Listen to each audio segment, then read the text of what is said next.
नमस्कार, आपण पाहता छावा न्यूज आवाज जनतेचा. आपल्यासोबत बहुजन वंचित आघाडीचे राहुल पोरे सोबत आहेत. आपण कशासाठी आणि कुठल्या कामासाठी ग्रामपंचायत कार्यालय डोकी येथे आलात? नमस्कार. आज वंचित बहुजन आघाडीच्या वतीने ढोकी ग्रामपंचायतचे ग्रामविकास अधिकारी राठोड साहेब यांना 2 निवेदनं देण्यात आली. त्याच्यामध्ये प्रामुख्याने आता उन्हाळ्याचे दिवस तोंडावरती आलेले आहेत आणि उन्हाचा कडाका वाढल्यामुळं शुद्ध पेयजल आणि थंड पाणी याच्यासाठी जी ग्रामपंचायतची योजना आहे, जी गाडी ग्रामपंचायतची पाणी पुरवठा करण्यासाठी येते ती नियमित इथून पुढं यावी आणि जो नियोजित कचऱ्याची घंटागाडी जी आहे त्या संदर्भात देखील एक दुसरं निवेदन आपण देण्यासाठी आम्ही या ठिकाणी आलेलो आहोत. वंचित बहुजन आघाडीच्या माध्यमातून कचरा गाडी नियमित आपले जे रूटिंग आहे, जे ग्रामपंचायतनं ठरवलेलं आहे त्या पद्धतीनं कचरा गोळा करत नसल्यामुळं अनेक ठिकाणी गल्लीबोळामध्ये कचऱ्याचं साम्राज्य निर्माण झालेलं आहे आणि त्याच्यामुळं घुशी असतील, उंदीर असतील आणि त्याच्यामुळं माणसांना त्रास होत आहे. त्यामुळं वंचित बहुजन आघाडी या सर्व समस्यासाठी नेहमीच तत्पर असते आणि येणाऱ्या काळामध्ये देखील ज्या मागणीसाठी आम्ही या ठिकाणी आलेलो आहोत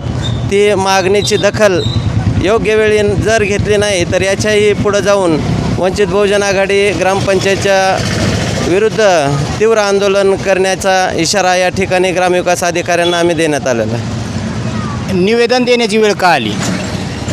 ज्या कामासाठी योग्य वेळ असे म्हणता येईल की जे ग्रामपंचायतची घंटागाडी आहे ते बऱ्याच दिवसाने किमान 6 महिने किंवा वर्ष होत आलं. समतानगर या भागात किंवा दत्तनगरचे काही भाग असतील ते ठराविक ठिकाणी फक्त घंटागाडी जाते, परंतु सर्वसामान्यांच्या घरापर्यंत घंटागाडी आणखीन ही पोचलेली नाही आणि त्यामुळं अनेक ठिकाणी लोकांच्या कचऱ्याचा प्रश्न गंभीर झालेला आहे आणि त्याच्यामुळं आणि पाण्याचं आता इथून पुढं तर उन्हाळा दिवस आहे आणि अनेक बोरमध्ये दूषित पाण्याचं मिश्रण झालेलं आहे.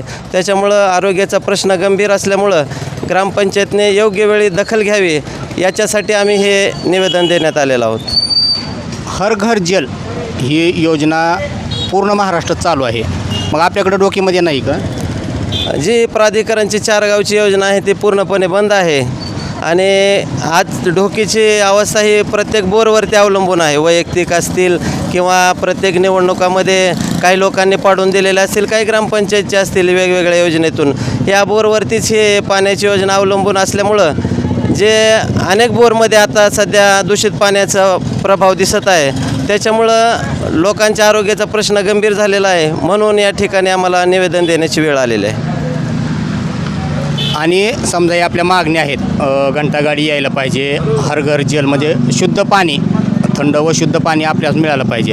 जर यांनी आपल्या मागणीचं अल्टिमेट किती दिवसाचं दिलं आहे? आम्ही तसं त्यांना काही अल्टिमेटम दिलेलं नाही, परंतु त्यांनी त्वरित पाण्याची आणि कचरा गाडीची व्यवस्था करावी, अन्यथा इथून पुढच्या काळामध्ये वंचित बहुजन आघाडी तीव्र स्वरूपाचं आंदोलन करण्यात येईल. आता हे झालं, आपण यांची प्रतिक्रिया ऐकली की वंचित बहुजन आघाडी ही ग्राउंड लेवलला काम करते आणि जर सर्वसामान्य नागरिकांचा वेळोवेळी ग्रामपंचायतला कचरा जर नाही उचलला आणि त्या लोकांना जर शुद्ध पाणी नाही दिलं तर यांच्यामार्फत आंदोलन करण्यात येईल. तर ठीक आहे, धन्यवाद.